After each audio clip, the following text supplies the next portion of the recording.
और थोड़े सब ठीक। मस्त एकदम।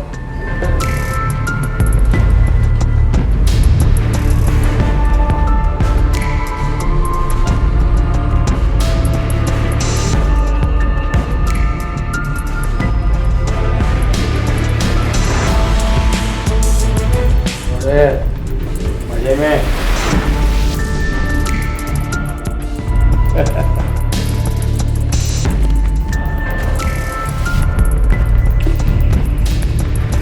काम हो जाना चाहिए। हो जाएगा सर।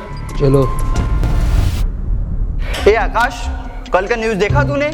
हाँ यार, आशाराम बाबा की तो पूरी पोल पट्टी खोल दी मीडिया वालों ने। अरे वो तो तांत्रिक है, तांत्रिक। अरे उसने तो अपने गुरुकुल के बच्चों को मार दिया था। तो बहुत बड़ा जमीन माफिया है, जमीन माफिया। तो अभी बाबा कहाँ है? अरे होगा कहाँ, जेल में सजा काट रहा है बेचारा बाबा।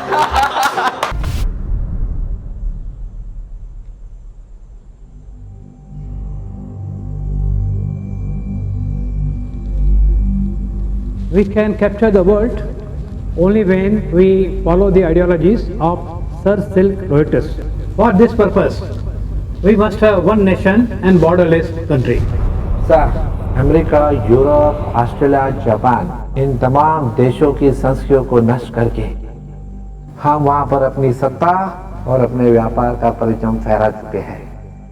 अब हमारे सामने चुनौती है, स्मार्ट इंडियन कल्चर। चुनौती?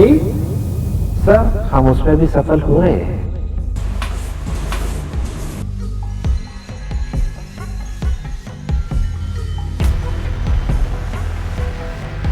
इनकी परिवारक व्यवस्था को खत्म कर दो।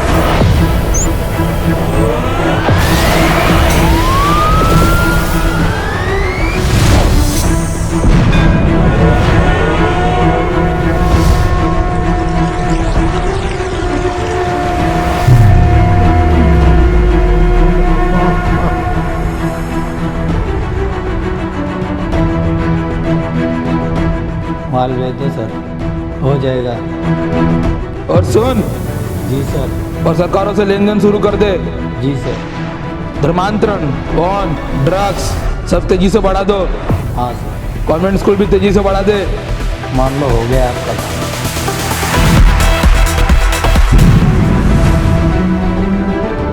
अपने ओम स्वरूप ईश्वर का आनंद प्रकट करो।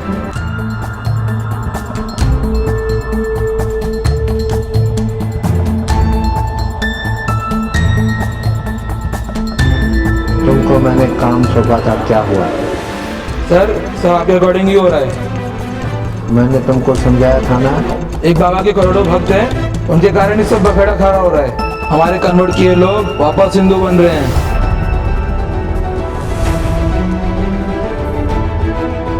What is this all? Is this the way to walk? मुझे वैलेंटाइन डे का प्रचार चाहिए। देखो, मैं अपनी तरफ से सारा प्रयास कर रहा हूँ।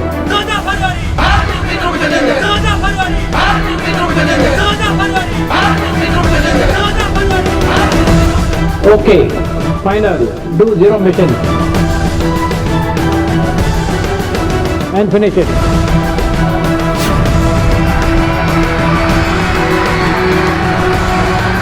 देखिए राकेश जी, इस समय फील्ड पर मौजूद है। आप देख सकते हैं जिस तरीके से यहाँ पर लाठियां बरसाई जा रही है, सड़कों में लेटा लेटा कर लोगों को पीटा जा रहा है, पुलिस द्वारा गोलियां बरसाई जा रही है। इन शख्सों को रूम से निकाल कर बड़े ही सिस्टमैटिक तरीके से इन्हें कूटा जा रहा है। बड़े बड़े फाटक तोड़े जा रहे हैं, लंबी लंबी चोटियां उखाड़ी जा रही हैं। राकेश जी, इन हालातों को देख के ऐसा लग रहा है कि पूरे देश भर में अफरा तफरी मची हुई है।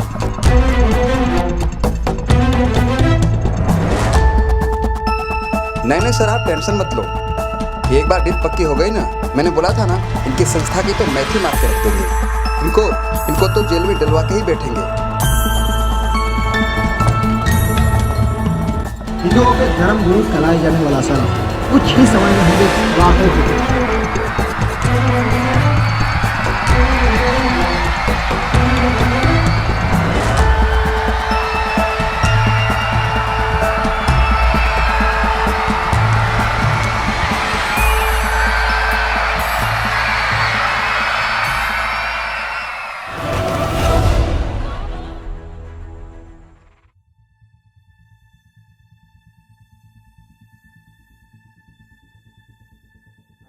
क्या हो रहा था ये सब? आरिफ, खड़े हो। क्यों शोर मचा रहे थे तुम लोग? राहुल, क्यों झगड़ा कर रहे थे तुम? सर, आशाराम के बारे में जो मीडिया दिखा रही है, ये लोग उसको मानने को तैयार नहीं है। सर, मैंने उनके आश्रम में जाकर हकीकत को जाना है सर। आसाराम बापू के बारे में मीडिया जो कुछ दिखा रही है वो गलत है, झूठ है। आसाराम बापू वह उनके आश्रम को बदनाम करने के लिए उनके आश्रम को बंद कराने का षड्यंत्र है सर। आसाराम बापू ना तो गलत है ना वो तांत्रिक है। नहीं सर, जो मीडिया दिखा रही है उसका क्या? सर, जो मीडिया और कोर्ट दिखाती है वो गलत है, गलत। सर वो गलत है। Silence, silence. क्या तरीका है ये सब? तुम लोग में थोड़ा सा भी मैनर नहीं है कि क्लास में किस तरह से बिहेव करते हैं? बच्चे नहीं रह गए हो तुम लोग, कॉलेज में आ गए हो। ये कोई तरीका है बात करने का? क्या जानना चाहते हो तुम लोग? तो इस तरह से शोर करने से, झगड़ा करने से कोई सॉल्यूशन निकलेगा क्या? No sir. तो मैं आशाराम बापू जी के बारे में जानना चाहते हो ना आप लोग? मैं बताता हूँ क्या रियलिटी है। सरकार के पास ऐसा कोई सबूत या गवाह नहीं है जो 15 अगस्त 2013 की रात को तथाकथित घटना के समय आरोपकर्ता लड़की की कुटिया के अंदर की उपस्थिति को सिद्ध कर सकें। ठोस प्रमाण प्रस्तुत कर रहे हैं जो आशाराम जी बापू की निर्दोषता बयान करते हैं। पहला प्रमाण, गवाहों के बयान व डॉक्यूमेंट्री एविडेंस ये कहते हैं कि आरोपित घटना के समय बापूजी सत्संग व मंगनी कार्यक्रम में अपने 60 से 70 भक्तों के बीच बैठे हुए थे। कोर्ट में प्रस्तुत उस समय के फोटोज तथा उपस्थित व्यक्तियों की न्यायालय में हुई गवाहियां इस बात का प्रत्यक्ष प्रमाण है। ऐसा एक भी प्रमाण या गवाह सरकार के पास नहीं है जो ये कहे कि उस समय बापूजी सत्संग में नहीं कुटिया में थे। दूसरा प्रमाण, गवाहों के बयान व किसी संदिग्ध व्यक्ति की कॉल डिटेल रिकॉर्ड्स ये कहती हैं कि आरोपित घटना के समय आरोपकर्ता लड़की अपनी मां के फोन से किसी संदिग्ध व्यक्ति के साथ फोन से संपर्क में थी। इस संदिग्ध व्यक्ति व लड़की के बीच में तथाकथित घटना के दिन दोपहर 1:43 से रात के 12:04 तक 17 बार संपर्क हुआ है। कॉल डिटेल रिकॉर्ड्स कहते हैं कि लड़की व उस व्यक्ति के बीच एक महीने में 1055 मैसेजेस का आदान प्रदान हुआ है। 1055 मैसेजेस भी एक असाधारण व संदेहास्पद बात है। तथाकथित घटना के अगले दिन 16 अगस्त को भी लड़की उसी व्यक्ति के साथ फोन से संपर्क में थी। इन्वेस्टिगेशन ऑफिसर चंचल मिश्रा ने लड़की की मां के नंबर की कॉल डिटेल रिकॉर्ड्स न्यायालय में प्रस्तुत तो की, लेकिन 12 अगस्त से 17 अगस्त के बीच की कॉल डिटेल्स हटाकर लगाईं। इन 6 दिनों की कॉल डिटेल्स कंसील करने के बारे में कांस्टेबल जितेंद्र सिंह राजपूत ने न्यायालय के सामने सच्चाई स्वीकार करते हुए कहा, दिनांक 12 अगस्त 2013 से 17 अगस्त 2013 तक की कॉल डिटेल्स आइडिया कंपनी से इसलिए नहीं मंगवाई गईं क्योंकि आईओ ने ऐसा नहीं कहा था। ये तथ्य सामने आने के बाद भी ये डेटा न ही जांच एजेंसी के द्वारा और न ही न्यायालय के द्वारा मंगवाया गया। ये डेटा न्यायालय के समक्ष प्रस्तुत करवाने के लिए बापूजी की तरफ से जोधपुर के सेशन व हाई कोर्ट में कई अर्जियां लगाई गईं, परंतु हर बार उन्हें खारिज कर दिया गया। अगर लड़की के नंबर की 12 अगस्त से 17 अगस्त तक की कॉल डिटेल्स कोर्ट के सामने होती तो बापूजी के खिलाफ रचे गए षड्यंत्र का पर्दाफाश हो चुका होता। क्रॉस एग्जामिनेशन में कॉल डिटेल्स कंसील करने के बाबत पूछे प्रश्न पर चंचल मिश्रा ने कोई समाधान कारक जवाब नहीं दिया, परंतु कानून मौखिक गवाही से दस्तावेजी साक्ष्य अर्थात डॉक्यूमेंट्री एविडेंस को विश्वसनीय मानता है। न्यायालय ने जजमेंट के पैरा नंबर 339 में इस तथ्य को स्वीकार किया है कि घटना की रात को लड़की की मां के फोन से व उस संदिग्ध व्यक्ति के बीच देर रात तक संपर्क सिद्ध होता है,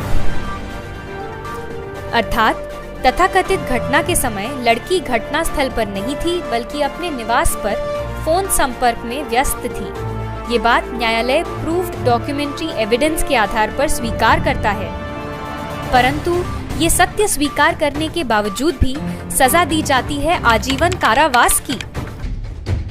सर, आशाराम बापू का इतना विरोध क्यों होता है? यह विरोध संत आशाराम बापू जी का नहीं है, विरोध उनके सेवा सत्संग से हो रहे समाज में बदलाव का है। राष्ट्रभक्ति और हिंदुत्व के बढ़ते हुए प्रचार प्रसार का है। विरोध कौन और क्यों कर रहा है, इसको हम यहाँ पे कुछ पॉइंट्स के थ्रू समझेंगे। Number 1, media. IBN7, CNN, CNBC, इन सभी न्यूज़ चैनल्स को 100% फंडिंग चर्चेस से होती है। The times of India, Hindustan times, नव भारत टाइम्स, मिड डे, इन सभी न्यूज़पेपर्स को 80% तक की फंडिंग चर्चेस से होती है। सर, ये पोस्ट तो मैंने सोशल मीडिया में भी पढ़ा था। एग्जैक्टली। भारत में अधिकतर मीडिया ग्रुप क्रिश्चियंस, मुस्लिम और विदेशी फंडिंग से चलने वाले हैं।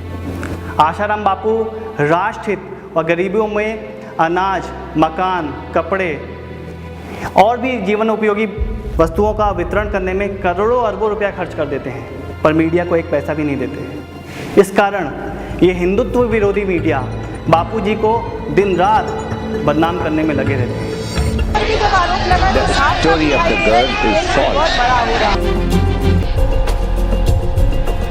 आदिवासी गरीब जनताओं के लिए अन्न वितरण, राशन कार्ड का वितरण, ऐसे अच्छाई के कार्य किसी मीडिया ने किया?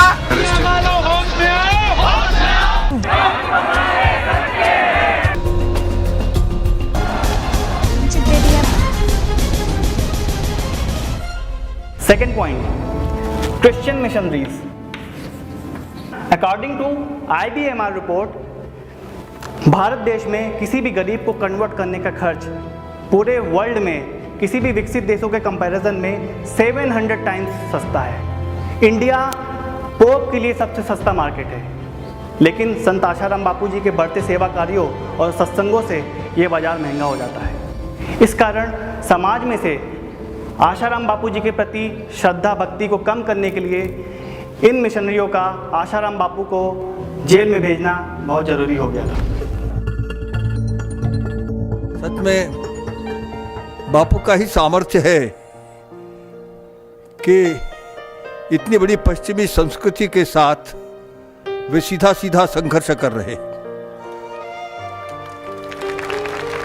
और उन्होंने जो रास्ता अपनाया है वास्तव में वही रास्ता सही रास्ता है। हमारे विश्व हिंदू परिषद का जो बजरंग दल है, जब वैलेंटाइन डे आता है तो हर शहर में वैलेंटाइन डे मनाने वालों के विरुद्ध खड़े हो जाते हैं। कई बार हाथापाई होने लगती है। बापू ने एक ऐसा मार्ग बताया है, इसमें संघर्ष का तो कोई मार्ग है ही नहीं।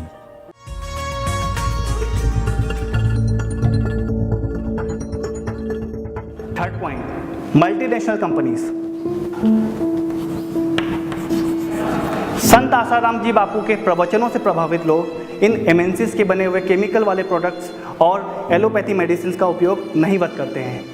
इसलिए इन प्रोडक्ट्स बनाने वाली MNCs ने बापू जी का कड़ा विरोध किया और अपने मार्केटिंग फंड से कई हजार करोड़ रुपए लगाकर बापू जी को जेल भिजवा दी। मैं कहता हूं कि 2 करोड़ भक्त 50 सालों तक अगर शराब नहीं पीते हैं तो इसका आंकड़ा होता है 18,82,000 करोड़ रुपए। क्या होता है? इतने पैसे बचे हैं। इतने पैसे बापूजी ने केवल शराब से बचाए हैं। अगर हम सिगरेट का आंकड़ा निकाले तो यह सिगरेट का आंकड़ा भी जाता है 11,36,36,000 रुपए। अगर हम गुटखे का आंकड़ा निकाले, हम अगर डांस बार जाने से जिनके कदम बापूजी के संस्कार से रुके उनके आंकड़े निकाले, और जिस ब्रह्मचार्य का संदेश बापूजी ने दिया, माता बहनें माफ करें लेकिन उल्लेख करना जरूरी है कि एक बच्चा अगर 5 साल देरी से शारीरिक संबंध बनाता है तो इस कारण इन कंपनियों का लाखों करोड़ रुपए कंडोम बनाने वाले कंपनियों का नुकसान होता है। इन सारे आंकड़ों को मैं अभी जोड़ रहा था तो ये आंकड़े कई लाख खरब में जा रहे हैं। तो इतने खरब रुपए बापूजी ने जिन कंपनियों का नुकसान किया है उनके लिए कुछ हजार करोड़ रुपए उनके खिलाफ लगाना कौन सी बड़ी बात है? इसके पीछे का असली अर्थशास्त्र ये है। और ये जो खरबों करोड़ों खरबों, मतलब अगर मैं शून्य लगाने को कहूं तो शायद हम में से कोई नहीं लगा पाएगा। इतने अब तक जो बचाए हैं, अगले आने वाले 5 साल में बापूजी इतना आंकड़ा अगर बचा लेते हैं तो अमेरिका का 1 साल का बजट खराब होता है। 1 साल का बजट अकेले अमेरिका का। यूरोप के देशों की अगर संख्या निकाले तो बापूजी का केवल एक किसी विषय की नशा मुक्ति करवाना यूरोप के देशों का 1 साल का बजट खराब होता है। सर, आपने जो बताया वो तो हमने टीवी चैनलों पर देखा ही नहीं है। सच्चाई खुद चलकर नहीं आती वागले, सच्चाई जानने के लिए खुद चलना पड़ता है। किस प्रकार इस जांच अधिकारी ने बापू आशाराम जी के केस में महत्वपूर्ण सबूतों के साथ छेड़छाड़ की और कैसे मटेरियल एविडेंस को ध्वस्त कर दिया। पॉक्सो एक्ट में प्रावधान है कि लड़की जब कंप्लेंट लिखा रही हो अथवा बता रही हो तब पुलिस उसकी ऑडियो वीडियो रिकॉर्डिंग करे।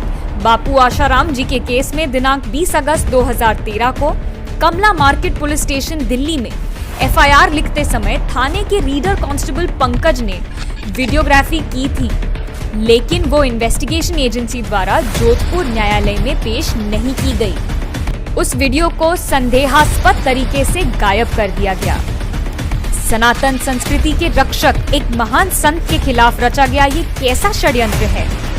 उत्तर प्रदेश से अपने आप को नाबालिग कहने वाली एक लड़की दिल्ली के पुलिस स्टेशन में रात को 2 बजे आती है और जोधपुर की घटना बता के पॉक्सो एक्ट के अंदर 0 एफआईआर लिखवाती है। मीडिया कुप्रचार से जमीन आसमान एक कर देती है।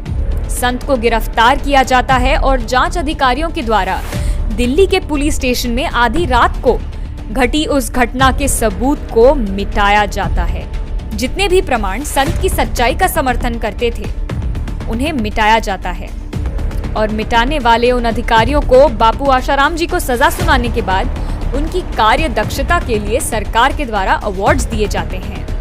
आखिर किसके इशारे पर खेला जा रहा है ये षड्यंत्र? दर्शकों, जांच एजेंसी ने एफआईआर के बाद हुए लड़की के 2 महत्वपूर्ण बयानों की वीडियोस के साथ भी गंभीर छेड़छाड़ की। लड़की के पुलिस बयान की वीडियोग्राफी 30 से 35 मिनट की थी, परंतु जब ये डीवीडी कोर्ट में चलाई गई तब वो 19 मिनट 21 सेकंड की निकली। रिकॉर्डिंग में से लड़की व पुलिस की बातचीत का वो हिस्सा हटाकर न्यायालय में पेश किया गया जो बापू आशाराम जी की निर्दोषता प्रमाणित करता। जोधपुर के कथित घटना स्थल पर हुई लड़की की वीडियोग्राफी को भी एडिट करके कोर्ट में प्रस्तुत किया गया। इससे साफ जाहिर है कि जांच एजेंसी ने महत्वपूर्ण सबूतों को अपने पक्ष में करने के लिए उनके साथ टैंपरिंग की है और ये क्राइम है।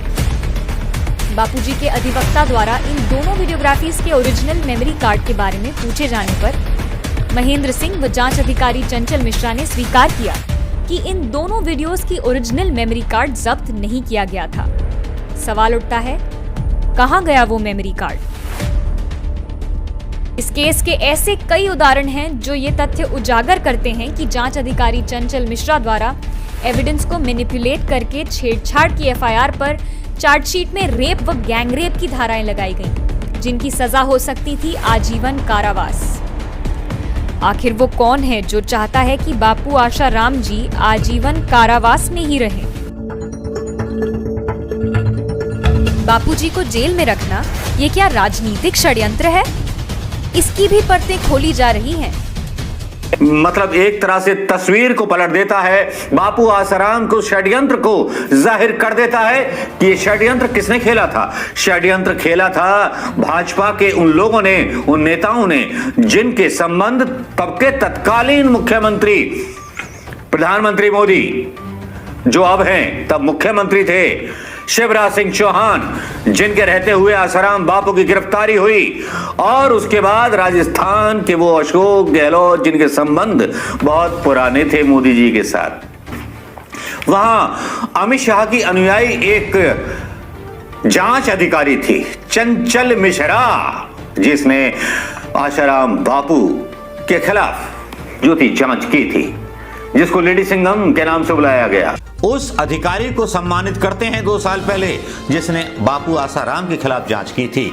आसाराम बापू तो गिरफ्तार कर लिए गए, उन पर चार्ज लगा दिया गए, और उसी चंचल मिश्रा को केंद्रीय मंत्री अमित शाह अपनी गोदी में बिठा करके पुरस्कार दे देते हैं। जरा सोचिए, बेवकूफ मत बनिए हिंदुत्व के नाम पर। फ्रैक को मुलक्कल आरोपों से बरी हिंदू संत आसाराम बापू को मृत्युपरंत कारावास।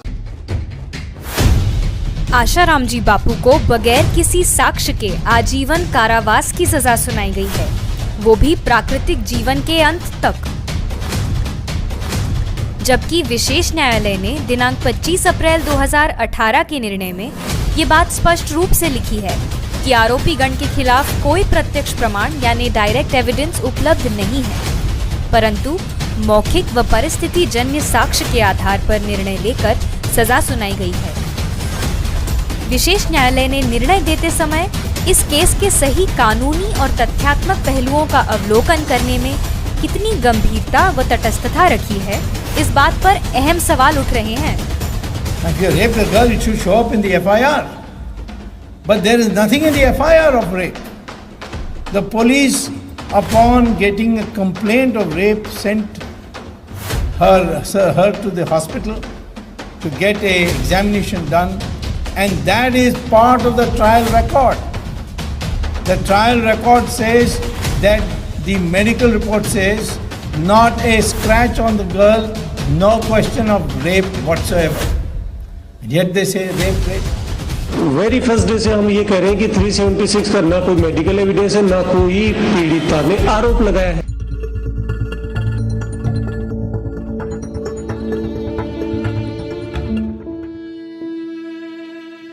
Now last but the least, fourth point, politicians and parties. Asaram बापू जी किसी भी पॉलिटिशियंस और पॉलिटिकल पार्टी का विरोध नहीं करते हैं। जब ये पॉलिटिशियंस पब्लिक का शोषण, भ्रष्टाचार और संस्कृति विरोधी काम करते हैं, तब बापू जी इनके काम का विरोध करते हैं। ऐसे में ये पॉलिटिशियन बापू जी के पीछे लग जाते हैं और पॉलिटिशियंस और ऑर्गेनाइजेशंस का यहाँ तक मानना है कि संत आशाराम बापू जी के पीछे जो लाखों करोड़ों का वोट बैंक है वो नहीं होना चाहिए। थोड़ी कड़वी बात कहूँगा लेकिन ये सच बात है। बापूजी को एक पलड़े पे बैठा दो, दूसरे पलड़े पे सारे साधु बैठा दो, एक भी साधु भारत में ऐसा नहीं जो लाखों लोग इकट्ठे कर दे। उनके एक पता नहीं क्या वायरस चलता, आपका डिजिटल लाखों करोड़ों लोग इकट्ठे हो सकते हैं। ये तो हैरानी की बात। और ये चीज बहुत लोगों को पचती नहीं थी, इसलिए बहुत लोग अंदरूनी रूप से द्वेष रखते थे। जो आदमी जितना ऊंचा जाएगा उसको खींचने वाले भी उतने लोग होंगे। देखिए, स्वामी विवेकानंद जी के 100 साल बाद 1993 में वर्ल्ड रिलीजियस पार्लियामेंट में भारत का नेतृत्व किया है। संपूर्ण विश्व मानव को भारतीय संस्कृति के उच्च आदर्शों व आध्यात्मिक ज्ञान से परिप्लावित किया है। ऐसे संत पर कानून के प्रावधानों का गलत इस्तेमाल करते हुए किसी लड़की ने आरोप लगाए, तब ऐसी परिस्थिति में सरकार का, पुलिस का, मीडिया का व न्याय प्रणाली का कर्तव्य था कि वो सत्य को तराशें व समाज के सामने दूध का दूध व पानी का पानी कर रखें, परंतु हुआ बिल्कुल इसके विपरीत। बिन संतों का हिंदू राष्ट्र, संत कारावास में, और आप हिंदू राष्ट्र बना रहे। कौन से हिंदू राष्ट्र की बात कर रहे हैं? ईसाई मतांतरण वाले हिंदू राष्ट्र की बात कर रहे हैं? मुस्लिम लांगुल चालन करने वाले जिहादी आतंकवादियों के तलवे चाटने वाले हिंदू राष्ट्र की बात कर रहे हैं? कौन से हिंदू राष्ट्र की बात कर रहे हैं? क्या आसाराम बापू कारावास में नहीं है? आपकी सभ्यता की, आपकी धरोहर की, आपके पुरखों की, पूर्वजों की पुण्याई की रक्षा करने वाला एक कवच कुंडल कारावास में डालकर आपको नंगा खड़ा किया है देश में।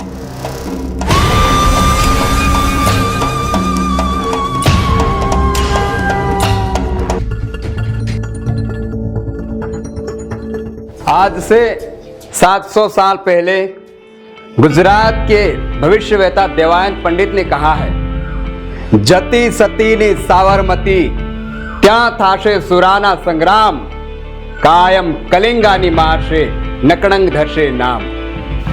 यानी गुजरात में साबरमती के किनारे सत्य के साथ एक योगी होंगे, जहां सत्य व असत्य के बीच में बहुत बड़ा संग्राम होगा और वह योगी कलयुग का नाश करेंगे तथा निष्कलंक के नाम से जाने जाएंगे। अर्थात अर्थात साबरमती के किनारे संत आसाराम बापू का आश्रम है और वे 50 सालों से आसुरी ताकतों से लुहा लेते आ रहे हैं। कलंक लगाकर उन्हें समाज से दूर तो कर दिया गया है, लेकिन यही आसाराम बापू बहुत ही जल्द समाज के बीच में आएंगे तथा मानवता का नया संविधान बनाएंगे। सतयुग का प्रागट्य होगा जो हजारों साल तक रहेगा और लोग उन्हें निष्कलंक के नाम से जानेंगे।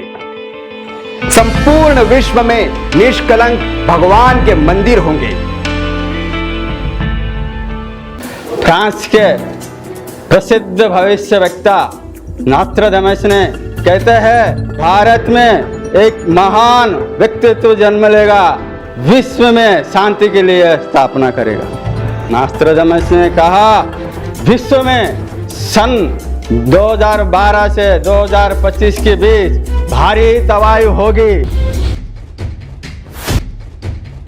Sir, what's the goal of Asaram Bapu? संत आशाराम जी बापू चाहते हैं सबका मंगल और सबका भला। पूरी ह्यूमैनिटी के लिए आशाराम बापू जी का सूत्र है स्वस्थ जीवन, सुखी जीवन और सम्मानित जीवन, जिसके लिए बापू जी दिन रात प्रयासरत भी रहते हैं। बापू जी ने आध्यात्म का प्रचार प्रसार जमकर किया। लोगों के जीवन से जो वेदांत कोसों दूर चला गया था उसको पुनः उनके जीवन में स्थापित किया और इसी के आधार पर संत आशाराम जी बापू ने भारत को एक बार फिर विश्व गुरु बनाने का संकल्प लिया। यही बापू जी का गोल है। Is it clear to all? Yes, sir.